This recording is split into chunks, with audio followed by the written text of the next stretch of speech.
Putxera mobil. Putxera bat bizikleta baten gainean jarri dugu.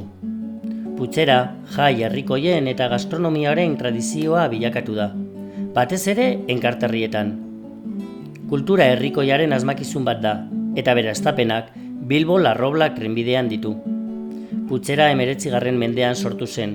Tren gidariek lapiko berezi bat asmatu zuten, ibilbidean zehar sukaldatzeko aukera izateko.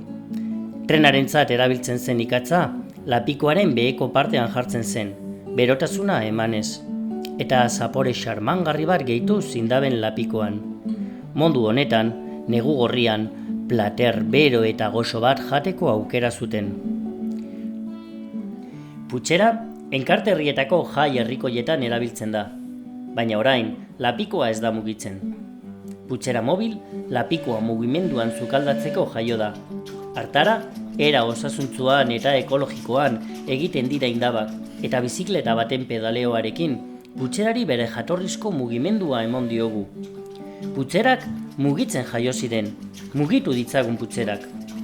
Urrena zaian, gangaz egunean, urriak 7. Indaba plater baten truke, zatoz eta mugitu putxerak. Jarraian, Balmasedan, putxeraren zehazkan, urriak 26 gazte egunean, indaba plater baten truke, zatoz eta mugitu putxerak.